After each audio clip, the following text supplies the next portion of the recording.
Grand Rising, my love bugs. This is your girl, the Georgia Peach Empress Queen. Well, I still say Empress Queen, Empress Goddess, but some people still call me Empress Queen Goddess. EQG, it's all the same, still me. Anyway, my loves, this is Empress Goddess Presents, and I'm your host, Empress Goddess, the Georgia Peach with the sweet meat. We gonna get into this ancient civilizations, my love. I say, as above, so below. The 7 levels below Giza. 7 levels below Giza.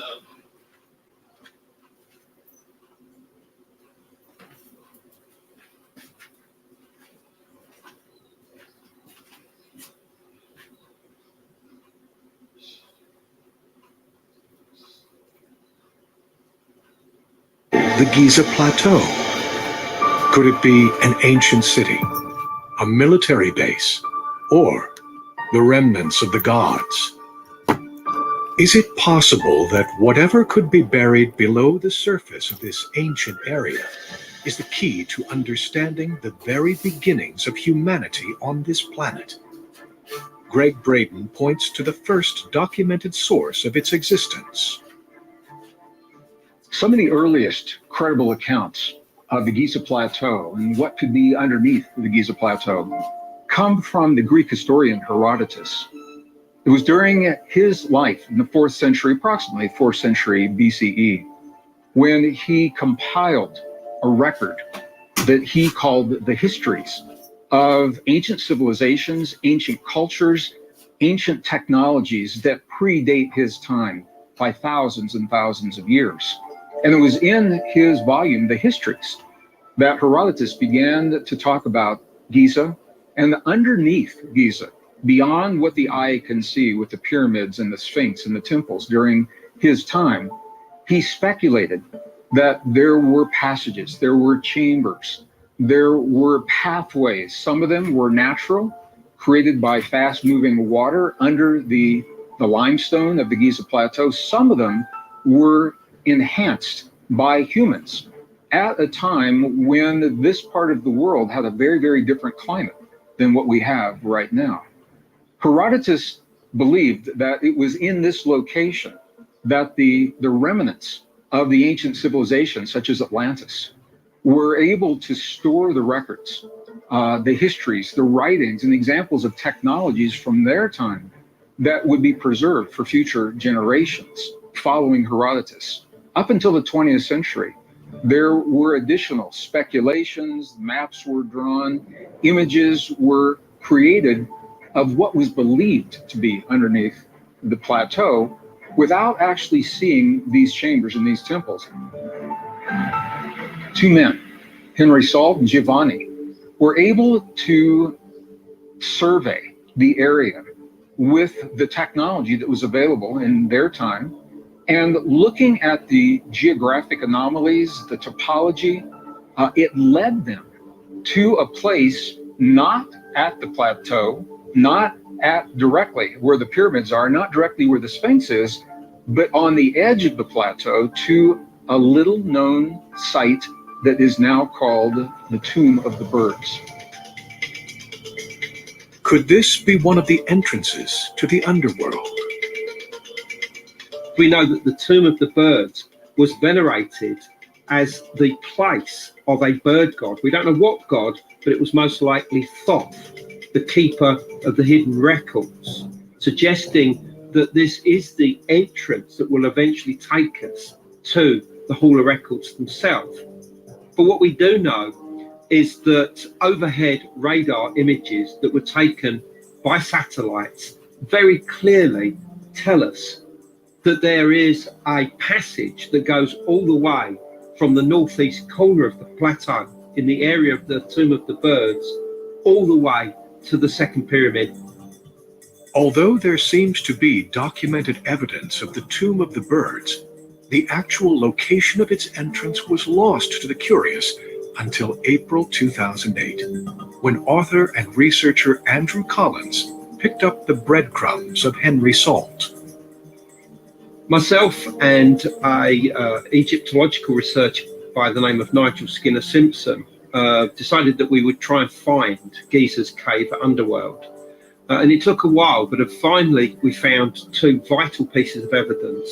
One related to the Colonel Howard Weiss, who with his engineer friend, John Shea Perry, investigated a previously unknown tomb in the exact area that we were interested in, which was the northwest corner of the plateau.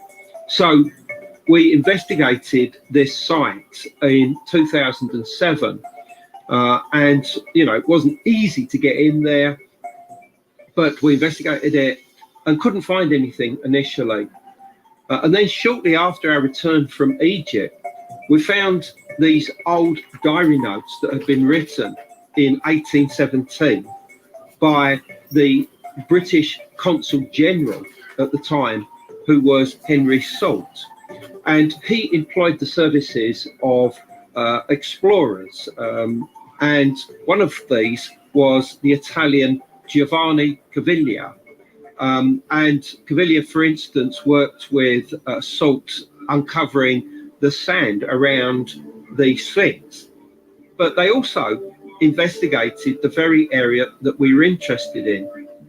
And these diary notes talked about them going into a cave system and penetrating it for several hundred yards, and finding in there hewn chambers. And we realized that this was exactly the same location that we'd previously been to, that we were beginning to refer to under the name the Tomb of Birds. So we went back there in April 2008, and this time we looked harder and we found a small crack leading into this cave chamber, this huge, massive cave chamber. And we then began to explore and realized that this was leading into a cave system that led towards the second pyramid. But this was a very hazardous, very dangerous place. Not only could you fall down crevices, there were rocks everywhere, but there were also bats, thousands of them, and also spiders, including some that were very clearly poisonous. And we penetrated deeper and deeper into this cave system until the air became so bad that it started to affect us. And at this point, we came out and I wrote everything up, but we reported it immediately to the Egyptian authorities so that they were aware of everything that was happening. And it was a strange story because not only did they initially deny that there was a cave system there and claim that we'd simply gone into somewhere that was already known about, but just a few months after this, the head of the Supreme Council of Antiquities, Dr. Zahi Hawass, was seen going into these same caves and saying that it was the best experience that he'd had at Giza. I believe that the caves that we discovered is just the beginning of a huge, great underground system that permeates a large part of the plateau at Giza. If this is true, why haven't there been any more discoveries since 2008? It's important to note in 2010, just 2 years after its discovery, access to the tomb became blocked by a metal gate. Could authorities be trying to hide what seems to be a massive underground system?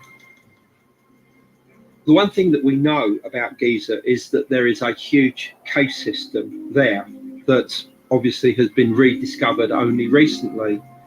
But radar images taken overhead from satellites show us that these caves go beneath the second pyramid and that they likely go into other parts of the plateau as well, possibly even beneath the Great Pyramid. And that tells us that somewhere here could be a series of hidden chambers that were actually hewn by either the dynastic Egyptians or perhaps even from a much earlier age by the so-called Elder civilization that may well have existed at Giza as early as 10,500 BC. If what Andrew stumbled upon was indeed an entrance to the underworld, could there be other entrances? Some experts believe that the Sphinx might hold the key. The hunt for some kind of hidden chamber beneath the plateau at Giza really went into extra drive, if you like, with the psychic readings of Edgar Cayce. Now, he is known as America's sleeping prophet. He was born in 1877, died in 1945. And essentially what he would do is he would give these readings that would help diagnose people's illnesses. And often these past lives took place in ancient Egypt. In 1933, he started talking about something called the Hall of Records. And what he said was that this was the repository of all of the knowledge and wisdom that had been brought from the lost continent of Atlantis by the survivors, the Atlantean survivors, been brought into Egypt and stored within this hidden chamber. And that this was located somewhere beneath the plateau at Giza. He thought it was accessed via an entrance somewhere in the region of the Great Sphinx. When Edgar Cayce's foundation, the ARE, were exploring, it happened that they were actually doing the seismic exploration during a time that I was there with another group. And I had the opportunity to see, it was in that time, it was a relatively primitive form of seismic exploration. They took a very large man with a very large sledgehammer, and he literally pounded onto a steel plate that was on the surface of the desert, creating the shock waves that would go into the earth. And as they came back up, if they went through an empty space, they would travel faster. If they went through solid rock, they would travel slower. That was registered on a graph, and the graph clearly showed that there is a chamber where Edgar Cayce had predicted it would be found under the paws of the Sphinx. Where this gets really interesting is that the chamber appeared to have stuff in it. What is unknown is whether or not that stuff is the collapse of the ceiling into the chamber itself, or if the chamber, in fact, is intact and is full of artifacts from an ancient, highly advanced civilization that Cayce talked about in his readings. We all have heard about the explanations of Edgar Cayce, talking about the Hall of Records underground, the Sphinx, but we usually take the explanations of the visions that we all have very literally. But when we are talking about holes, it's not about a big hole like in our times or in Roman times. For the Atlantean civilization, it was about how to manage the information. It was not only about construction; it's also about being concrete. There are the holes and the past of records, and those records are water. And all you have underground, the Giza Plateau, is water, which is the tool that they use to have the records. Whatever might be below the Sphinx, is it possible the Foundation ARE has found a hidden chamber under the Sphinx? Or could this just be another entrance to what lies below the Giza Plateau, possibly even connecting back to a massive water system? Another mysterious possible entrance on the plateau is the Osiris Shaft. The Greek historian Herodotus visited the Giza Plateau in around 450 BC. And he clearly spoke to the priests and the elders who were looking after the different tombs and the pyramids. And according to his story, he said that the builder of the Great Pyramid was Cheops, who we know today as Khufu. And what he said was that the pharaoh himself wasn't actually buried inside the pyramid, but that he was actually placed within a tomb that was located on an island deep beneath the plateau, and that around this island, water would flow in from the Nile to surround it. But what is so interesting about this account is that the place that he describes matches almost exactly the so-called Osiris Shaft. This is a very mysterious underground structure that's accessed from an entrance beneath the causeway linked to the second pyramid that's on 3 different levels. And at the bottom, the lowest level, is an island where water would come in from the Nile, and there is a tomb and a sarcophagus set down into that rocky island. And it matches exactly what Herodotus tells us. If Herodotus was the first account of an underground labyrinth below the Giza Plateau, and his depiction of the tomb happens to exist, what else can be verified? In 1997, Greg Braden was allowed special access to the Osiris Shaft after a letter was provided by the President Hosni Mubarak. And one of the first places that I was allowed to go was under the causeway between. Let me see, I got some of this I want y'all to hear.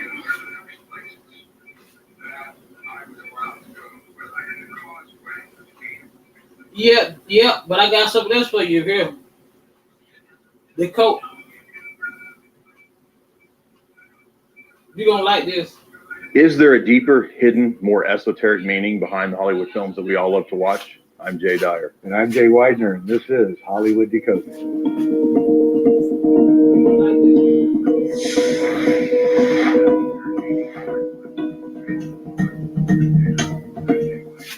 We chose Star Trek because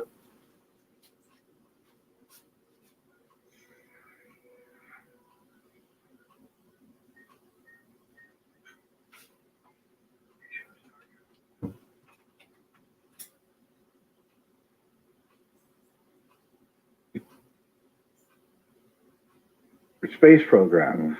So it's very likely that they had many conversations, and Gene Roddenberry may have actually gotten the idea from Leslie Stevens Jr., who got it from his father, Leslie Stevens. And possibly Roddenberry was trying to evoke what their view of the future was going to be in this secret space program. I think you're right about that, because in my research, I've come across a lot of evidence that is even public on the RAND Corporation's website. And of course, RAND comes out of the Cold War and is intimately connected to NASA, because both RAND and NASA are under the aegis of the Air Force. So they were very interested in aerospace and controlling aerospace. And I think that's the real root of the secret space program that you're talking about, where all this black budget money goes. And it's a fact, actually, that the RAND Corporation directly consulted on the early episodes of Star Trek with Gene Roddenberry. So when you see things like phasers, or when you see things like, handheld communicating devices, sliding doors, that's actually mentioned in the RAND Corporation document, automation of everything. This was planned, and I think we were being, in a way, kind of predictably programmed. Captain, you're making a most unusual request. I'm aware of that, sir, but it's of the utmost importance. You must give me permission to divert to Vulcan. But you refuse to explain why it is so important? To accept these coming gadgets and so forth. And I think that we could probably postulate that beyond that, there's also, like you said, a secret space program. And as Star Trek, the original series, was being developed across the Atlantic, Stanley Kubrick's making 2001, again, with all the help from aerospace companies, right, saying, Stanley, do this, Stanley, show that. And you can see that they're both working together, one in cinema, one in television, to create this kind of future world that we are going to be probably immersed in very soon, right, if the technologies that we're being told about really do exist. Right. And I actually think they are. They really do exist. Yeah, absolutely. There's a funny interview too, which makes me think of your work, where I saw Shatner talking about being given a kind of a tour of NASA back in the time when they were doing the original Star Trek, and he said they played a joke on it because they let him into this experimental aircraft, and outside of his passenger window, they flew an actual Enterprise by the window, and he said it looked real. And he said, I can't believe people could have been fooled by the moon, right? Yeah. So I think that echoes what you were talking about. Maybe Shatner has seen your work or something. Well, I don't know. I'm sure NASA did have some very advanced technology for projecting things and doing all sorts of work. So, and we know that they were working with Stanley on high technology cinema devices. So they might have been showing off. Which is, I think, is a cover. Those things are a cover for the real space program. I agree. That's exactly what's going on. Well, another thing that I find interesting about Roddenberry himself is that there seems to be two Roddenberrys. There's the vocal atheist Roddenberry, who is a hardcore materialist, doesn't believe in anything spiritual. And yet when I...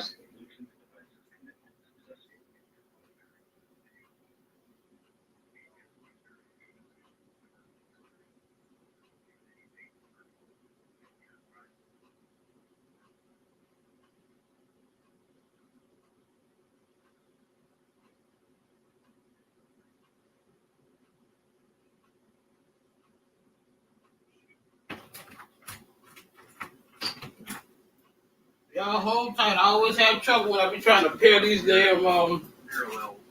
damn devices. Give me a second here. There seems to be kind of the whole group that was around the nine seems to have this conflicted view. Whether it's Arthur Young or Andrea Pujares or Gene Roddenberry, they all were atheists, but they all had this idea that there was this consciousness, this mysterious consciousness that could be tapped. And they were actually channeling entities that they thought were alien. This is a crazy story. It goes into Jack Sarfati, the famous physicist, who claimed that he received phone calls from an alien voice that gave him high physics concepts. This is all happening at the same time, late 50s, early 60s. All of these things are going on in Hollywood, Star Trek, Stanley Kubrick, the physicists, Gene Roddenberry. The whole thing is this like weird mix of some outside influence trying to shape the culture of the future through the shows that were happening. And it looks to me like the secret space program is behind this kind of predictive programming that they're doing at the time. Right. Well, and what's interesting is about the episode that we're going to be talking about, The Chase, is that we're going to look back to ancient history in the episode that tells us about our origins and gives us some aspect of a DNA code. And I think that what we're going to see is that this DNA code actually suggests the possibility of a single source or a single maker. I mean, the way DNA is structured, it's actually like a computer program. It's very similar. And so that, to me, suggests a single designer or origin. And that's all included in this episode, which, again, is very odd given the supposed atheism of Roddenberry. Star Trek Next Generation, The Chase, is actually them letting out some of their most secret information about our origins. Panspermia, basically. Panspermia is a very popular theory amongst a lot of very well-known scientists, you know, like Crick and so forth. And that's really, I think, the basis of this episode, but it also ties it into ancient mythology. So the first clip that we're going to look at is in this clip, what's happening is this archaeologist that Picard used to study under is showing him this object that is kind of a foreshadowing for what happens in the rest of this episode. So this object isn't directly connected to the civilization that they're going to explore, but again, it foreshadows, because what Picard figures out is that the Curlian civilization behind this object believed that an individual was a community of individuals. So there's an organic relationship between all the life forms in these communities. And so that's actually going to be the message of this whole episode, but it's foreshadowed at the beginning in this object. So let's look at the Curlian civilization. You mean it's complete?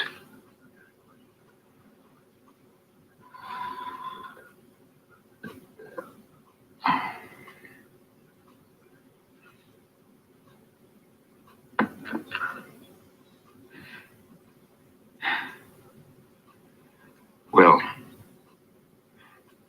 the Curlian civilization believed that an individual was a community of individuals. Inside us are many voices, each with its own desires, its own style, its own view of the world. The Curlian civilization died out thousands of years ago. It is extraordinarily rare to find a figurine intact. Professor, this is an incredible find. It's yours, Jean-Luc. Oh, no. No. How can I accept this? Graciously, Mr. Picard. You could accept it graciously.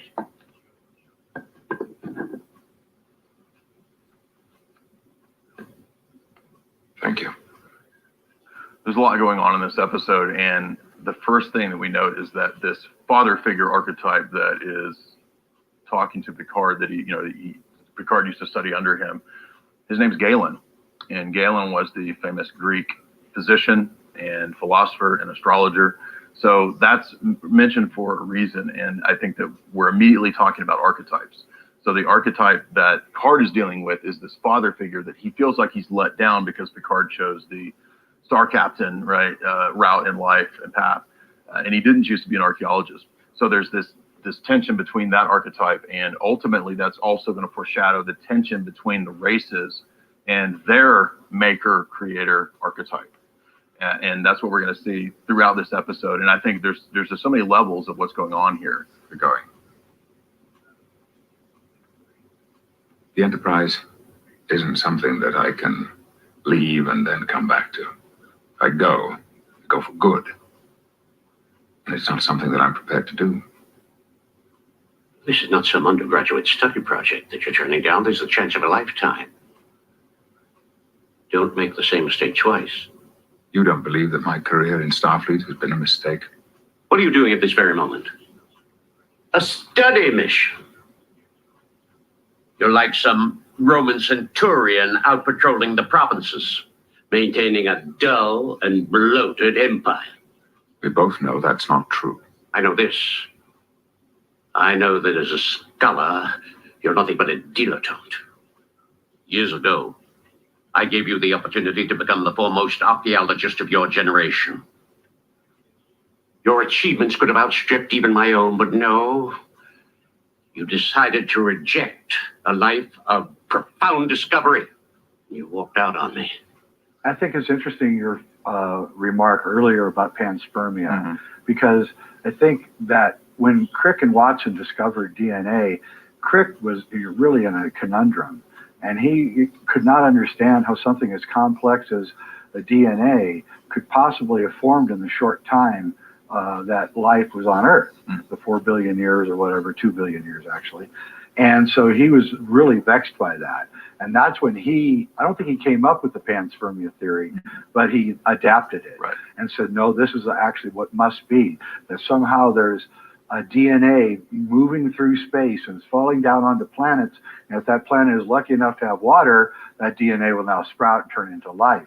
And I think that is really what this episode is really trying to say. It's trying to back up Crick's ideas that DNA is so much more complicated it couldn't possibly have originated here. Yeah, what I find fascinating is that as we're going to see, Picard and the crew will actually say that the DNA sequence that they discover is like a computer code. He says it's almost like an ancient civilization had an advanced technology that they created humans to be these kind of programmed, or all the races actually, to be these kind of programmed beings, like they were made in a computer code, and they're talking about the DNA. But originally they don't know what this object is and what this code is, and it's, eventually they figure out, oh, this is actually DNA. Maybe this could lead us back to our origins. And again, they're going to have to answer that question that's raised by that initial object of the one and the many. How do we balance the relationship between many individuals and one whole group, many races, one whole group? That's the focus of this episode, and it all comes back to the spiritual origins. That's right, because there's really, again, two kinds of one. There's the unity of everybody together, and then there's one as an individual. And the entire problem that we face is, how do we unite the two? Yeah. How do we take the individual and make them part of the one without ruining their individual nature? And I think that's what this episode is about. And it's a very brave question to ask. And I like the answer that they give. This is a perennial problem in philosophy. That's what I studied in grad school, was philosophy. And you'll notice a lot of philosophers even comment that the history of Western philosophy, as well as ancient Eastern philosophy, is precisely this question of the one versus the many. So I like that this episode raises that question, because you can go back to the ancient Vedic text, at the very beginning, 5,000 BC to 1,500 BC, they're asking that question of how do we balance the one versus the many? Is there one whole absolute? What about all the particulars of our experience? That's the ultimate philosophical question, and this episode is raising it. And so let's go to the next clip, which is, Captain, this is not a natural sequence. It's part of an algorithm. This is not part of a natural design, Captain. This is part of an algorithm, coded at the molecular level. An algorithm? You saying that these DNA fragments are elements in some kind of computer program? I know how it sounds, but there's no way this could be a random formation. This is definitely part of a program. This fragment has been part of every DNA strand on Earth since life began there, and the other fragments are just as old. Someone must have written this program over 4 billion years ago. So, 4 billion years ago, someone scattered this genetic material into the primordial soup of at least 19 different planets across the galaxy. The genetic information must have been incorporated into the earliest life forms on these planets and then passed down through each generation. But why would anyone do this in the first place? And what was this program designed to do? Well, we couldn't know that until we assembled the entire program and ran it. We've tried all of the DNA material in the Federation computer, but we haven't been able to come up with any compatible protein configurations. Then they must be from worlds outside the Federation. Mr. Data, how many people on the Enterprise are from non-Federation planets? 17, sir. This may be a long shot, but we should check each one of these 17 people to see if they have the correct protein configuration. I'll begin collecting DNA samples now. Captain, I've been thinking somebody else must know about this program. I bet one of the missing fragments was on Endry 8. That's why it was destroyed.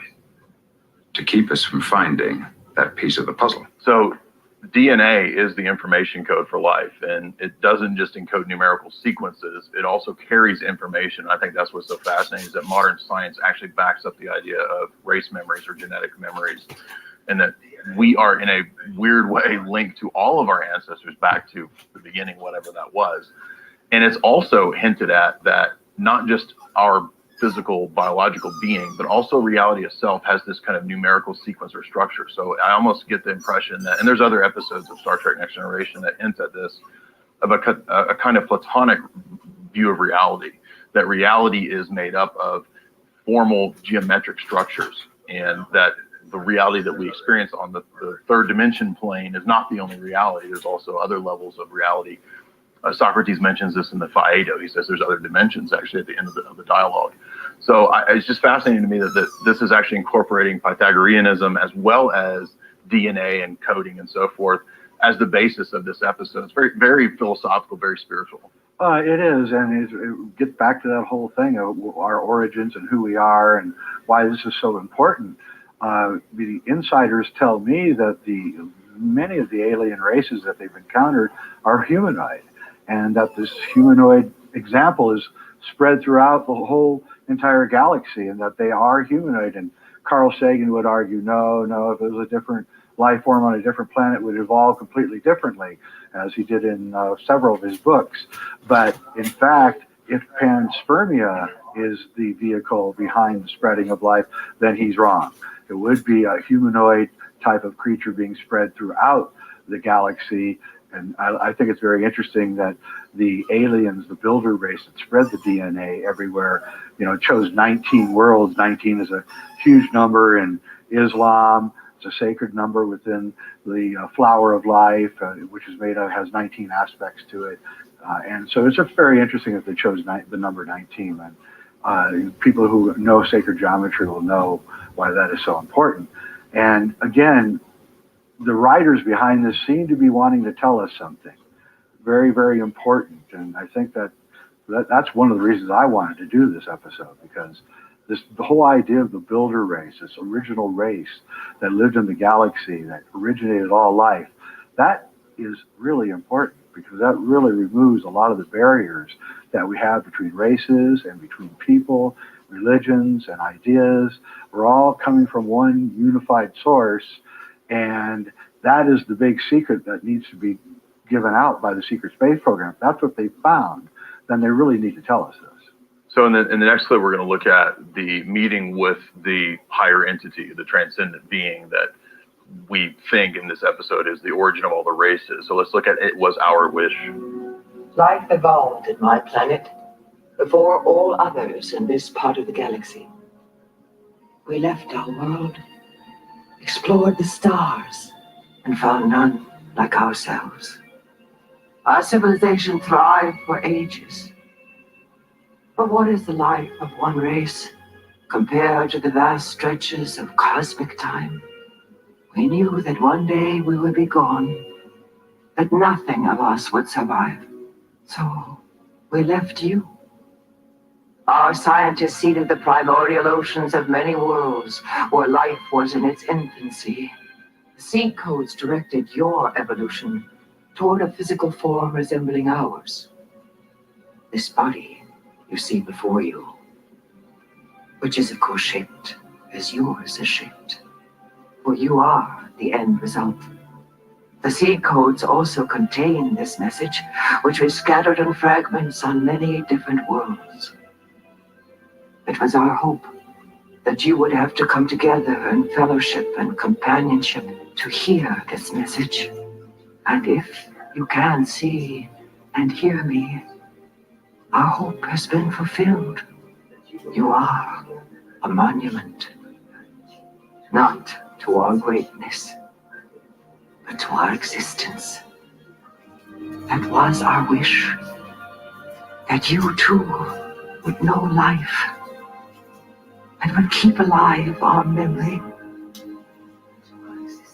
There is something of us in each of you, and so something of you in each other.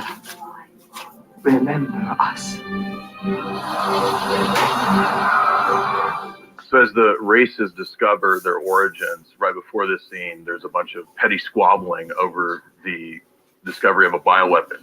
Some of the races think that they can actually, because of this sequence that they've discovered, re-engineer it, reverse engineer it into a bioweapon. And that's amazing because at the time this was produced, we didn't know about the PNAC document, which actually talks about race-specific bioweapons. So I would venture to guess that the military has had that knowledge for a long time.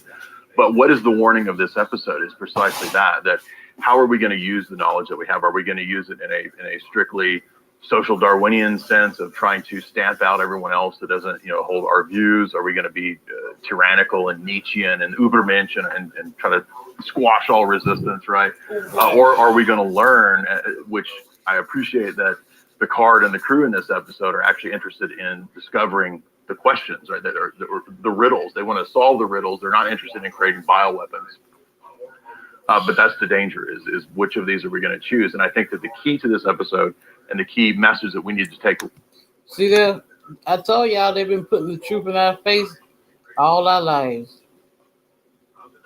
People just been too damn crazy, too damn gullible to even see it. I've always seen it.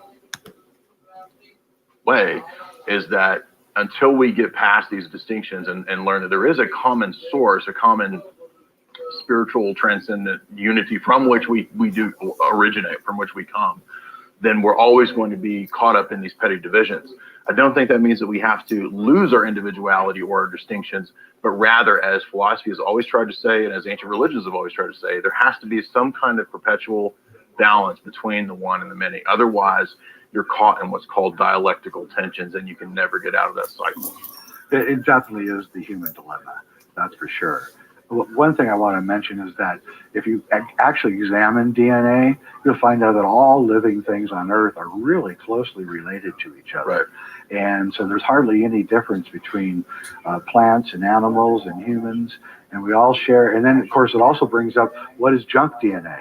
Is it really junk DNA, or is it part of some larger program that this race put into us that we just haven't deciphered yet? Well, actually, that's been discarded now.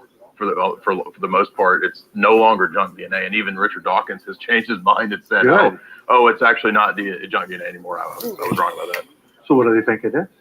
Well, they think that the coding has a lot of function. Oh, I got these hardwood floors, and every time I make a move, y'all can hear me walking. It's crazy. So we just don't know yet. That's what it is. Yeah. It's a subcode right. of some kind. Yeah, and so we know now that DNA is, active in water, and we know that it is the basis of all life. And we know that Crick and Watson who discovered it, Watson believed in panspermia because he understood the complexities of this whole thing.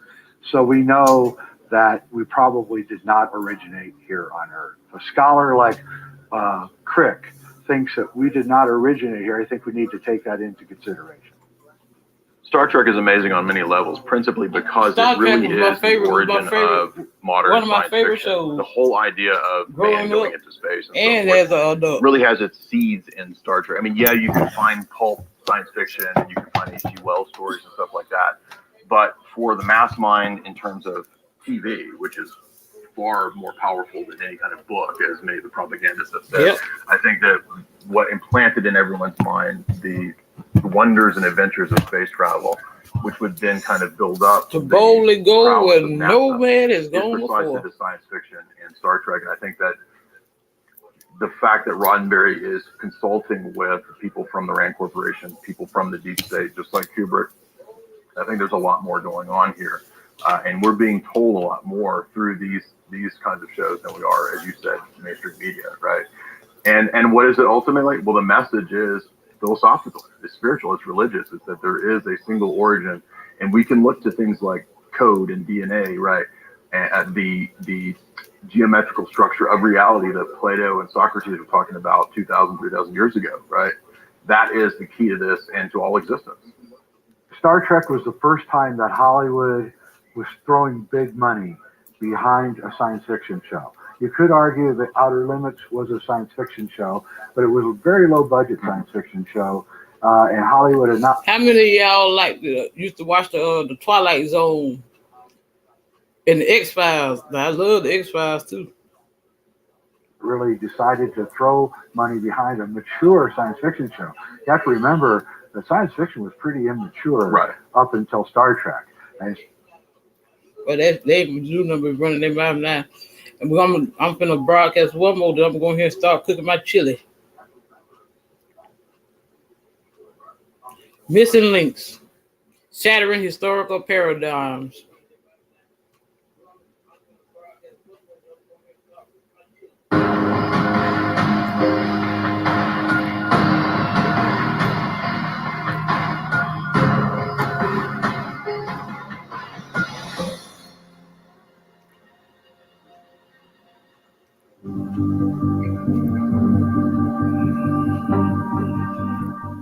My name is Greg Braden, and I'd like to welcome you to Missing Links, the deep truth of our origin, history, destiny, and fate.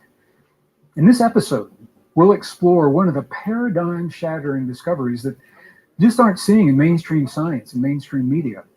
In our last episode, we identified the three natural cycles that are colliding in our world right now and wreaking havoc in our lives. They're the cycles of climate change, cycles of economy, and cycles of human conflict.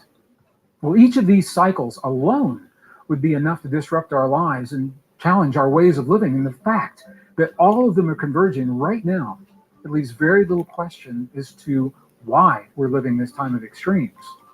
Question now is, what can we do about it? We can't change the cycles themselves. So what can we change to make our lives better and create better families and stronger communities as we go through this change? Well, the answer to this. Or I could, I know what I could do.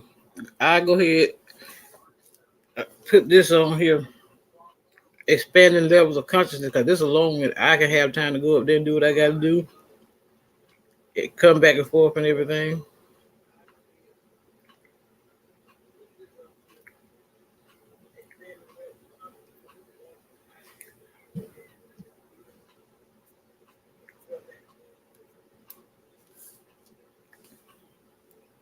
See.